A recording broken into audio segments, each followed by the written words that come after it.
Bonjour à tous, merci de nous rejoindre pour ce nouveau numéro de Dimanche en politique. La personnalité que nous recevons cette semaine est, on peut le dire, un rescapé de la vague Macron en Bretagne. C'est en effet un des rares députés bretons qui n'est pas sous la bannière La République en marche. C'est un centriste revendiqué, c'est aussi un fin connaisseur du monde rural. Thierry Benoît, député UDI de la circonscription de Fougères, va nous rejoindre dans quelques instants. Avant cela, avant de le retrouver, son portrait confidence en 1 minute.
Voilà pour le petit portrait confidence de Thierry Benoît. Merci d'avoir accepté notre invitation. Je voudrais qu'on revienne tout de suite sur juin 2017. C'était il y a 6 mois, votre victoire aux élections législatives. Premier tour assez serré avec votre concurrente, La République en marche, Nolwenn Wahé. Et au deuxième tour, là, c'est 58%. Qu'est-ce qui s'est passé? Parce que voilà, on s'est tous dit, bon, Thierry Benoît va aussi être une des victimes de la vague en marche. Pour moi, ça a été la délivrance. Pour les électeurs, je pense qu'au premier tour, on était dans la poursuite de l'élection présidentielle et qui avait succédé elle-même à la primaire. Je pense qu'il y avait à la fois de la fatigue, de l'écœurement, les électeurs étaient désorientés avec tout ça. Oui, mais il y a eu des parlementaires expérimentés qui sont passés entre guillemets à la trappe aussi. Ouais, pourquoi pas vous? Mais je pense qu'au second tour, les gens se sont dit finalement, on a un député présent sur le terrain, actif à l'Assemblée nationale, il fait ce qu'il peut. Il mérite d'être conduit. Je pense que ça a été une communion d'idées, je pense. Alors, vous entamez votre 3e mandat. Oui. Vous avez été, il y a quelques années, le Benjamin de l'Assemblée. Aujourd'hui, on peut dire que vous êtes un vieux briscard, un vétéran presque. Comment vous regardez cette nouvelle majorité qui a été profondément renouvelée? Une nouvelle génération est arrivée au Palais Bourbon. On en a parlé d'amateurisme, d'inexpérience. Aujourd'hui, c'est en train de changer un peu? Amateurisme, inexpérience, disons, c'était naturel à partir du moment où il y avait eu un profond renouvellement à l'Assemblée nationale. Mais moi, je regarde l'Assemblée maintenant avec un œil, je dirais, plus aiguisé, certainement avec plus de maturité aussi. J'en avais 40, j'en ai 50, j'ai 50 ans, donc c'est un petit peu différent. On parle de caporalisme au sein de la nouvelle majorité. Oh, c'est un petit peu le cas de toutes les majorités. Alors c'est vrai que les députés élus, pour la plupart, doivent leur élection à la personnalité d'Emmanuel Macron. Donc il ne faut pas qu'une tête dépasse, quoi. Donc ils savent pourquoi ils sont là, ils se sont engagés dans un projet, un programme, donc le programme, tout le programme, rien que le programme. Alors, nouvelle majorité, aussi un peu nouvelle pratique, nouveaux comportements. Je voudrais vous montrer une image, celle du député de la France Insoumise, François Ruffin, qui a arboré un maillot vert pour demander justement l'application d'une taxe sur les gros transferts pour financer le football amateur. Il a été sanctionné. Est-ce qu'il n'y a pas une sorte d'hypocrisie? Parce qu'aujourd'hui, tout le monde fait de la communication aujourd'hui quand on est un élu. Donc là, voilà, c'est une autre manière de communiquer, non? Oui, mais je trouve que l'Assemblée nationale, c'est-à-dire l'hémicycle, c'est le haut lieu de la démocratie et c'est aussi un lieu de représentation. Il faut voir dans quel contexte on est. On est dans un endroit où, avant chaque séance de l'Assemblée nationale, la garde républicaine rend les honneurs à celui qui va présider la séance. Donc il faut garder Premier point. Deuxième point, les huissiers sont en costume, nœud papillon, les permanents sont en cravate. Donc je trouve qu'il y a un minimum de tenue correcte qui doit être exigé dans un lieu comme celui-ci. Et si chacun vient avec ses objets, avec ses options, je trouve que c'est pas très raisonnable. On va passer devant l'écran de Dimanche en politique. On va parler de votre actualité, de l'actualité de votre famille politique. Je voudrais d'abord qu'on parle du président Emmanuel Macron. Voilà, 6 mois qu'il est en place. Un premier sondage, un dernier sondage justement sur sa popularité, 42% d'opinion favorable, plus 5% par rapport à septembre. On a l'impression que là, la sauce est en train de prendre, non? Disons que les Français, après avoir eu un président qui pendant 5 ans tâtonnait et cherchait un petit peu les solutions. Là, ils ont un président qui préside et qui prend des décisions. Au moins, les choses avancent et sont claires. Et ça plaît aux Français. Il reprend après les habits un peu monarchiques de la Ve République. On va voir quelques images. Là, il met en scène aussi, par exemple, la signature de nouvelles lois là, fin décembre. Voilà, ça, il a raison d'avoir cette communication tout en majesté, on va dire. Je dirais que c'est de la communication. Ça reste de la communication. Alors, il a raison. Non, pas d'avis. Un reproche qu'on lui fait, et qu'on lui a beaucoup fait ces dernières semaines, notamment au niveau des élus du territoire, qui est résumé dans cette phrase d'Alain Cadec, qui est le président du conseil départemental des Côtes-d'Armor, président LR. Voilà, Emmanuel Macron, c'est un jacobin, c'est un parisien, ce n'est pas un décentralisateur. Voilà, lui et son gouvernement sont en train de détruire les territoires. Vous êtes d'accord? Sincèrement, je le crains. Je le crains. Je pense qu'au terme de quelques mois de présidence, c'est ce que j'observe, qu'il connaît mal les territoires. Et ça fait finalement 3 présidents de la République successifs qui sont un peu éloignés de la réalité des territoires. Et ça, c'est un problème. Alors, est-ce que c'est lié à la personnalité des présidents ou alors aux personnes qui composent les cabinets? Mais je partage assez. Alors, on va parler de votre famille politique, ou ce qu'il en reste. J'ai raison de poser la question, non? Vous êtes membre de l'UDI, Mouvement Fédération, créé par Jean-Louis Borloo en 2012. Depuis plusieurs semaines, les fédérations, les groupes qui la composaient sont en train de partir. Bon, Alliance centriste de Jean Arthuis était parti depuis longtemps en rejoignant Emmanuel Macron. Hervé Morin a claqué la porte en décembre pour créer les centristes. Le Parti radical va aller rejoindre le cousin de gauche, le PRG. Qu'est-ce qui reste à l'UDI aujourd'hui? C'est une coquille vide, non? Disons, depuis longtemps, le centre est une diaspora. Moi, lorsque je suis arrivé au Parlement il y a 10 ans, il n'y avait quasiment plus de députés centristes. On était 4, avec François Bayrou, Jean Lassalle et Abdou Latif Ali de Mayotte. Alors, il y a un sujet qui peut peut-être nous permettre de nous retrouver, c'est le dossier européen et les élections européennes de 2019. Et je le souhaite. C'est un parti d'élus, 20 000 militants moins en l'espace de 3 ans, donc voilà, il va falloir... L'UDI, l'Union des démocrates, est indépendant, comme l'indique son nom. Eh bien, c'est un parti plutôt d'indépendants et plutôt d'élus, comme l'était l'UDF en son temps. Alors comment exister aujourd'hui? Parce que voilà, vous n'avez pas l'impression que La République En Marche, qui a un discours pro-européen, humaniste, libéral, est en train de vampiriser votre sur doctrine? Les sujets, c'est pour ça qu'il y a, pour ce qui me concerne, des convergences avec Emmanuel Macron sur les questions internationales, sur les questions européennes et sur les questions économiques. Là, on est en convergence de vues. Il y aura de vraies différences sur la question des territoires, sur la politique du logement. Enfin, si on prend les sujets les uns après les autres qui ont été évoqués depuis quelques mois, le tâtonnement sur les CAE, les contrats d'accompagnement à l'emploi, le tâtonnement et je dirais même la non-orientation en termes de politique du logement. Vous partagez sa vision de la société? Il y aura une différence sur les sujets sociétaux. Ça, c'est certain, parce que Emmanuel Macron s'est revendiqué comme progressiste. Je n'oublie pas qu'il était le proche conseiller politique de François Hollande. Et je vois très bien sur les sujets sociétaux où est-ce qu'il veut gentiment conduire le pays. Et je le crains.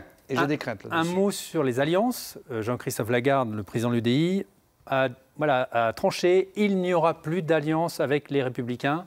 On ne se présente pas ensemble à des élections quand on ne pense plus la même chose. Oui, je dirais que ça, c'est une déclaration politique. Après, il y a des réalités... parce que sur le terrain, c'est différent. Moi, j'ai essayé de joindre, de solliciter des élus, les Républicains, Alain Cadec, Marc Le Fur, pour ne pas les citer, pour qu'ils puissent un peu vous titiller sur cette question des alliances. Oh là là, on parle parce que sur le terrain, je dirais, dans une région comme la Bretagne, on n'a pas de difficulté avec les élus, les Républicains. Quelqu'un comme Marc Le Fur, comme Dominique Delège, sont des personnalités qui sont raisonnables. Il y a ce qu'on dit au niveau national. C'est de la politique. C'est la politique. C'est une déclaration politique. Laissons la politique aux politiciens. Moi, je préfère l'action publique. Alors, on passe au J'aime ou J'aime pas. C'est notre rubrique qui concerne l'actualité. On va vous tester un peu sur 4 projets, 4 réformes que va présenter le gouvernement et qui va sans doute alimenter pas mal de débats au sein des parlementaires. On va commencer avec le principe de la rupture conventionnelle collective, entrée en vigueur en septembre dernier, qui permet en gros de créer une sorte de guichet de départ pour les personnes volontaires, pour les entreprises. J'aime ou j'aime pas? La rupture conventionnelle collective, c'est-à-dire permettre et encourager le dialogue dans l'entreprise pour faire face à des difficultés qui sont conjoncturelles, je dirais que je suis plutôt favorable. Le vrai souci... C'est pas un plan social déguisé? Non, sincèrement, le vrai souci, c'est quoi? C'est lorsqu'une entreprise est la proie d'actionnaires et que les actionnaires pose des exigences en termes de suppression d'emplois au nom de la rentabilité. J'avais rendez-vous ce matin, pour tout vous dire, avec le président d'un directoire d'une entreprise Fougerès, entreprise industrielle, dont il ne reste d'ailleurs plus beaucoup en termes de production industrielle. J'avais devant moi un monsieur qui est en place depuis quelques mois, qui est là pour liquider une activité. D'ailleurs, je lui ai dit. Voilà. Et ça nous pose un problème. Et la France doit s'armer contre ça et contre ce genre de pratiques. Autre mesure très commentée cette semaine, celle qui concerne la sécurité routière et notamment l'abaissement de la vitesse à 80 km/h sur les routes secondaires. J'aime ou j'aime pas? Vous avez avoué que vous étiez un faute inavouable, les excès de vitesse, c'était un peu votre Je ne suis pas favorable à la généralisation de la limitation aux 80 km/h sur l'ensemble du réseau, je dirais, bidirectionnel. Et pourquoi? Moi, j'ai fait une proposition... 200 à 400 vies sauvées par an, estimation du gouvernement. Je vais vous dire pourquoi. J'ai écrit hier à Édouard Philippe afin de lui proposer que ce soit dans chaque département les cellules mixtes de sécurité qui identifient les axes départementaux ou nationaux qui méritent d'être limités à 80 km/h. C'est-à-dire qu'il faut là faire preuve de pragmatisme et de discernement. On ne peut pas mettre sur le même plan la route départementale 155 Fougères-Saint-Malo et une petite route départementale de desserte interne. Ça n'est pas le même sujet. Et puis il y a aussi, je dirais, une double peine pour les territoires ruraux et les villes moyennes qui ne sont pas desservis en infrastructure à 4 voies. C'est une vision parisienne de celles et ceux qui ont le bus, le car, le ferroviaire et qui ont des 4 voies. Dernier j'aime ou j'aime pas, ce projet de société civile du bocage, un peu tiré de l'expérience du Larzac qui pourrait être installé à Notre-Dame-des-Landes. On va changer de graphique, là on est sur Notre-Dame-des-Landes. Voilà, c'est une manière de faire de Notre-Dame-des-Landes une sorte de site expérimental pour l'agriculture. Là, il y a une question précise qui est posée. Oui ou non, vous êtes favorable au projet de Notre-Dame-des-Landes? La réponse est oui. Il faut naturellement que le président... Bien sûr. Il faut que le président de la République décide en faveur de la construction de l'aéroport Notre-Dame-des-Landes. C'est clair. Le temps passe très vite. Thierry Benoît, il est temps de rejoindre la table centrale de Dimanche en politique pour notre séquence Face aux Bretons. Et le Breton que nous avons choisi d'inviter pour débattre, c'est René Loaille. Bonjour, merci d'être avec nous, ex-porte-parole de la Confédération paysanne, ex-conseiller régional écologiste et aujourd'hui investi dans un collectif anti-OGM. Merci d'avoir accepté notre invitation. On vous a invité car le débat va porter sur le scandale Lactalis qui pose la question de notre sécurité alimentaire. Est-elle encore compatible avec l'évolution de notre économie et de notre modèle agroalimentaire? Petit rappel des faits, en décembre dernier, Lactalis, le géant mondial du lait, a dû procéder au rappel de produits infantiles, des lots fabriqués par l'usine de Cran, en Mayenne. 30 bébés ont été infectés par une salmonellose. Une enquête a été ouverte pour blessures involontaires et mise en danger de la vie d'autrui. Et puis on a appris cette semaine que la plupart des grandes enseignes de la grande distribution avaient pourtant commercialisé des produits concernés par un rappel, et cela en toute connaissance de cause. Alors nous, consommateurs, sommes-nous bien protégés aujourd'hui? Petit éclairage et on débat ensuite. Les rappels des produits sont-ils fréquents? Oui. La liste est mise à jour régulièrement sur les sites internet des associations de consommateurs. En 2017, 63 produits ont été retirés des rayons. C'était le double l'année précédente. Des produits jugés dangereux, comme dans l'affaire Lactalis, ou simplement mal étiquetés, comme cette barquette de jambon qui contenait en réalité de la rosette. Le plus souvent, ce sont les fabricants eux-mêmes ou les distributeurs qui signalent le problème. Alors quelle est la procédure? En cas d'alerte, la répression des fraudes ordonne d'abord le retrait de la marchandise des rayons. Le distributeur peut renvoyer le produit au fabricant ou alors le détruire directement sur place. Si le produit a déjà été acheté, la procédure de rappel doit être déclenchée. Les autorités doivent informer les consommateurs et avertir des risques sanitaires encourus. Des dispositifs obligatoires payés par le distributeur. Mais ces retraits sont-ils fiables? Non. La France compte plus de 23 000 magasins alimentaires. Il dispose en moyenne de 20 000 références livrées par 5 000 fournisseurs différents. Impossible de tout vérifier, comme le déplore cette association de consommateurs.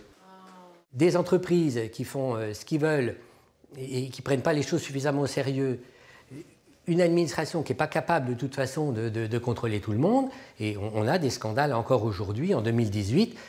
Exemple, dans le cas d'Auchan, certains lots de lait contaminés auraient été livrés après la procédure de retrait. Alors messieurs, êtes-vous inquiets aujourd'hui? On dit souvent que le risque zéro n'existe pas. Il n'existe pas le risque zéro, Ronald Way? Le risque zéro n'existe pas, on travaille avec des produits vivants. Ceci dit, les problèmes existent, demeurent, et d'année en année, on a des problèmes qui se succèdent. Et je dirais que par rapport à Lactalis, je partage totalement l'analyse d'Alain Bazot, c'est-à-dire effectivement, les contrôles internes des entreprises ne sont pas efficaces. Qui a été le plus malhonnête dans cette histoire, la grande distribution ou cette grande entreprise qu'est Lactalis? Disons que cette affaire qui est qualifiée de grave et qui l'est par le ministre de l'économie révèle ce que vous venez d'évoquer à l'instant, c'est-à-dire des difficultés ou des protocoles à revoir en termes de procédure de retrait de produits qui sont contaminés. Là, on a un sujet. Mais si je compare cette affaire à celle du fipronil il y a quelques mois, où pendant plusieurs années, on a autorisé l'usage d'un insecticide qui empoisonnait, on va dire, là aussi, qui contaminait les œufs. Heureusement que nous sommes dans un pays comme la France, où nous avons des services publics, des services d'État, la DGCCRF, les services vétérinaires, qui ont fait leur travail. Et c'est quand même le ministre lui-même qui, le moment venu, a mis en alerte l'entreprise pour qu'elle cesse de distribuer ce lait infantile. La vérité n'est pas faite en ce qui concerne Lactalis. Il y a 12 lots qui ont été contaminés. On ne peut pas imaginer que ces lots de lait infantile aient été mis sur le marché sans qu'il y ait des analyses de fait, de deux choses l'une. Ou bien les analyses internes ne sont pas efficaces, ne sont pas sérieuses, ou les services de l'État ne font pas leur travail. Et là, aujourd'hui, on ne peut pas tolérer, laisser mettre en place et laisser mettre sur le marché des produits qui deviennent un danger pour la vie des hommes et en particulier des enfants. Je voudrais qu'on revienne sur quelques chiffres. Concernant Lactalis, 200 sites industriels, une entreprise présente dans 150 pays, leader mondial de la transformation des produits laitiers, 21 milliards d'euros de chiffre d'affaires. Est-ce que ce gigantisme, cette position de leader mondial, pourrait être un gage de grande rigueur? Visiblement, il n'en est rien. Dans l'entreprise, je disais tout à l'heure que M. Beignet doit être entouré de personnes ressources, et j'en suis convaincu, de grande qualité. Où il va devoir s'interroger, c'est sur toutes les questions qui tournent autour de la transparence. Lui qui avait le culte de la discrétion, voire du secret, et même peut-être du mystère, va devoir faire preuve de beaucoup plus de compréhension, de faire montre beaucoup plus de coopération avec les services de l'État notamment. La transparence, ce n'est pas dans l'esprit de ces entreprises aujourd'hui ? La stratégie de la plupart des entreprises, c'est de faire du profit et de prendre des parts de marché. On a parlé de 30 enfants contaminés en France, mais on ne dit pas qu'il y a eu ce produit, le lait infantile, qui est parti dans 35 pays au monde. Et moi, j'observe depuis plus de 30 ans qu'on a des crises sanitaires à répétition. Et elles sont de plus en plus importantes. Et j'ai à dire que plus les entreprises sont grandes, on va en parler plus le danger est important. Alors, en marge du sommet des pays européens du Sud, Emmanuel Macron, jeudi dernier, a brandi une menace. On va l'écouter et on réagit ensuite. Il apparaît aujourd'hui, compte tenu des déclarations de l'entreprise Lactalis comme de plusieurs distributeurs à ce stade, et je veux être prudent, que des pratiques inacceptables auraient été commises. Tout sera retracé. Si des sanctions doivent être prises, elles seront prises. Mais je veux ici dire combien la sécurité alimentaire et sanitaire de nos concitoyens, des consommateurs français comme européens, est une priorité, est assurée en France aux meilleurs standards et continuera de l'être. Il n'y aura donc aucune tolérance en la matière et ce qui doit être sanctionné le sera et les contrôles seront renforcés. Alors, quand un chef de l'État comme ça pointe du doigt un des géants industriels de la transformation du lait, est-ce que ce type de menace que vient de faire le chef de l'État, est-ce que Lactalis pourrait s'en remettre? Le président de la République a utilisé le mot prudence, pratique inacceptable, et il a quand même confirmé que nous étions dans le pays où la sécurité sanitaire alimentaire était assurée. Parce que derrière ces sites industriels, ce sont souvent nos voisins, c'est-à-dire ce sont des ressources humaines, ce sont des femmes et des hommes qui sont en action.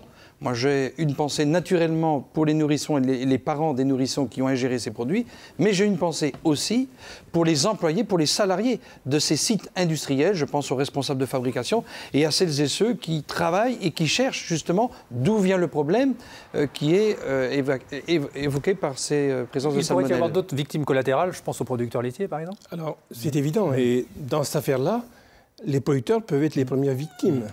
Et alors qu'ils ont produit un lait de qualité. Et ce qu'on ne dit pas suffisamment, et là moi je suis extrêmement inquiet, c'est que les lanceurs d'alerte, depuis des années, je veux dire, pointent du doigt un certain nombre de dysfonctionnements. Je donnerai un exemple. Il y a un an, 25 000 tonnes d'un autre domaine de maïs rentrées dans le port de Brest contaminé à la phosphine, un biocide mortel. Et je suis là, amicalement, Thierry Benoît, ça s'adresse à l'ensemble des parlementaires. On attend toujours qu'il y ait une enquête parlementaire sur le sujet. Pourquoi il n'y aurait pas des enquêtes parlementaires efficaces pour justement faire en sorte qu'on connaisse réellement la vérité? Oui à la sanction telle que le définit Emmanuel Macron, mais aujourd'hui on a besoin d'anticiper. La réponse de Thierry Benoît. Moi, je vais dire que dans cette affaire, je vais être comme le président de la République, je vais faire preuve de prudence et ne pas jeter le bébé avec l'eau du bain. Et je vais vous dire pourquoi. Je suis convaincu que dans notre pays, nous avons malgré tout de grandes industries, de grands capitaines d'industrie, et notamment dans la question agroalimentaire, en matière de sécurité sanitaire et alimentaire. Je vais vous dire, on se pose moins de questions sur les traités que nous avons signés, nous les Européens, avec le Canada, Nord-Amérique, avec le Mercosur, les régions du Brésil, Argentine. Donc je suis convaincu qu'il ne faut pas non plus qu'à l'aune de ce grave dossier, eh bien, on jette l'opprobre sur l'agriculture française et sur la filière agroalimentaire ou industrielle. Est-ce qu'on est vraiment dans la sécurité alimentaire en France quand on voit que les moyens de contrôle aujourd'hui diminuent? En 16 ans, 1000 agents de moins pour la répression des fraudes. En Mayenne, où se trouve l'usine de Cran, on est passé de 14 agents à 6 agents. Est-ce qu'aujourd'hui, les contrôles sanitaires sont assez efficaces, assez efficients? Je pense que là, on a un sujet, en effet, mais depuis un certain nombre d'années, il a été recruté un certain nombre d'agents à la DGCCRF. Le ministre de l'économie a annoncé 2500 contrôles actuels et 2500 contrôles à venir. Donc, malgré tout, on peut quand même, dans notre pays, être sécurisé de ce point-là. Parle de défaillance de l'État sur ce niveau-là, sur le niveau des contrôles. Absolument, et je partage totalement ce que dit Benoît Hamon à ce niveau-là. On a, je veux dire, une déficience des services publics dans le domaine du contrôle. Et souvent, on intervient lorsqu'il y a un pépin de ce niveau-là, mais la question de l'anticipation est posée.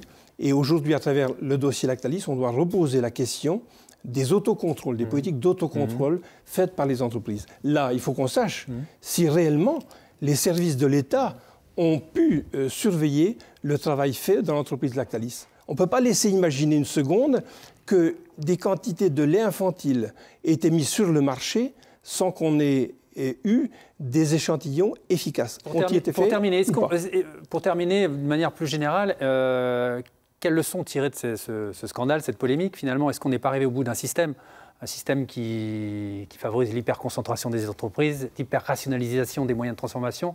Voilà, est-ce qu'il ne faut pas aujourd'hui, par exemple, préférer les circuits courts? Les circuits courts occuperont une partie du marché, mais personne n'imagine que les circuits courts peuvent nourrir la planète. C'est juste impossible, ni nourrir le pays. Moi, je pense moi, je continue de faire confiance au service de l'État. En tant que parlementaire, nous aurons, à l'issue de ce dossier, lorsque la justice aura établi les responsabilités, les vraies responsabilités, nous aurons à nous questionner sur les moyens que l'on donne à l'État pour agir. Mais ce dossier révèle aussi que les puissants, et je pense à M. Beignet, puissance industrielle, que les puissants, et je pense à Michel-Édouard Leclerc, qui depuis un certain nombre d'années, moi qui travaille avec d'autres parlementaires sur les questions de relations commerciales, de rémunération des producteurs. Il va falloir qu'ils changent de comportement ? Eh bien, tout à fait. Tout à fait. Il faudra qu'ils soient beaucoup plus attentifs à leurs partenaires, clients, industriels, clients consommateurs, mais aussi beaucoup plus attentifs à l'amont, c'est-à-dire les producteurs. Il nous reste 1 minute pour conclure ce débat. La conclusion pour vous, René Loyer. La concentration des outils agroalimentaires tels qu'on le connaît aujourd'hui induit une concentration des fermes. Et ce problème, aujourd'hui, il est posé. Il faut changer de paradigme pour qu'on puisse avoir une alimentation qui réponde à des normes de sécurité et de sûreté alimentaire. Mais la balle est dans le camp du consommateur aussi. La balle est dans le camp du consommateur, mais la balle est aussi dans le camp des services de l'État. Et il faut qu'on ait aujourd'hui le courage de dire on a besoin de politiques publiques fortes pour garantir la sécurité et la sûreté alimentaire. En 20 secondes, la balle est dans le camp du consommateur, mais elle est aussi dans le camp des pouvoirs publics, notamment les politiques, qui doivent veiller à corriger les effets néfastes du gigantisme. Merci beaucoup René Loaï d'avoir participé à notre débat. Nous allons conclure Dimanche en politique avec notre séquence Et demain.